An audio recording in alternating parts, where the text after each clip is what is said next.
Deodatus Andreas Dedi Cahyadi Sunjoyo, atau yang lebih kita kenal namanya adalah Deddy Corbuzier, lahir pada 28 Desember tahun 1976 di Jakarta ya. Diawali karirnya pada usia 8 tahun. Ia melihat seorang pesulap mengubah sapu tangannya menjadi karangan bunga dan ia merasa takjub.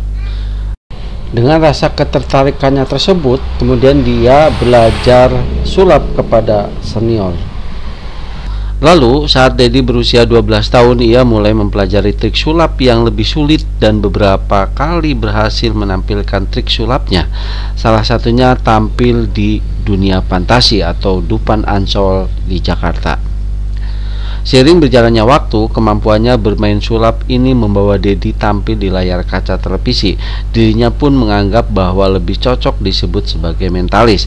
Mentalis atau mentalism sendiri merupakan aliran seni dalam sulap yang permainannya didominasi dengan kekuatan pikiran. Dan pertunjukannya dapat meliputi kontrol pikiran, telepati, hingga bermain matematika cepat.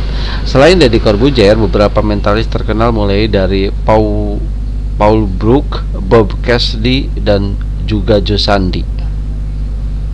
Salah satu acara televisi yang membuat Deddy Corbuzier semakin terkenal adalah acara Impresario 008, sebuah acara hiburan yang juga menampilkan musisi top tanah air. Selain itu, Deddy Corbuzier juga mengisi acara After School, yaitu acara yang menggabungkan pelajaran kimia dan fisika dengan sulap. Saat tampil di televisi, Deddy Corbuzier punya tampilan yang khas dan sangat ikonik dengan dirinya. Setelah sukses memiliki karir di televisi, Deddy Corbuzier pun melebarkan sayapnya dengan bermain film dan sinetron. Sinetron pertama Deddy Corbuzier adalah 1604 yang mengudara pada tahun 2002. Sedangkan di layar lebar, Deddy Corbuzier menjadi pemeran utama di film The Mentalist yang dirilis pada tahun 2011. Di film tersebut, Deddy Corbuzier beradu peran dengan pesulap yang identik dengan aliran fakir magic, yaitu Lindbad. Selain The Mentalist, Deddy Corbuzier juga tampil di beberapa film lain seperti Sanubari Jakarta pada tahun 2012, Three Angels The Dark Side, Night Chris, dan yang terakhir adalah film Bucin pada tahun 2020.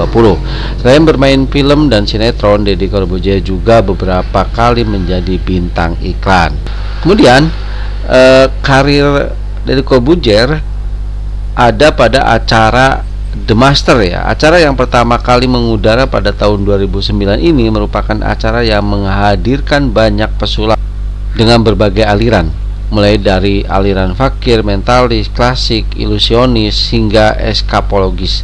Setiap episodenya para pesulap dituntut untuk menghadirkan konsep sulap yang fresh dan terbaik di antara yang lain.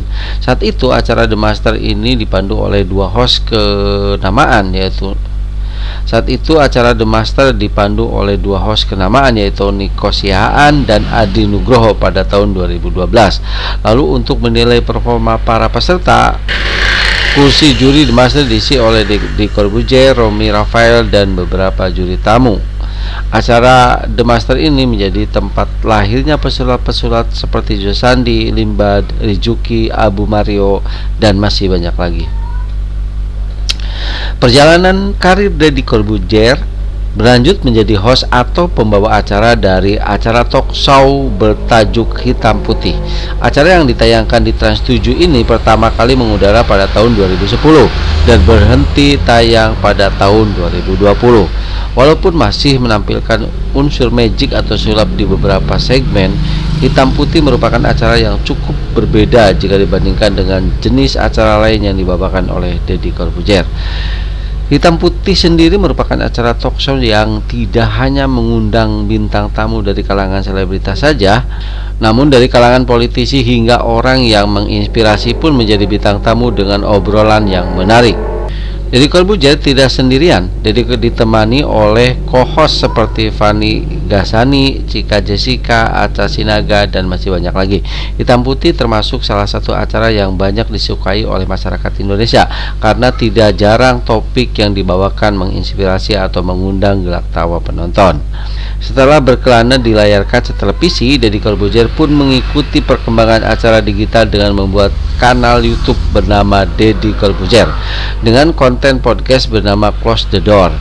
Tidak butuh waktu lama bagi Deddy Corbuzier karena kanal YouTube-nya langsung memiliki jumlah subscriber yang banyak.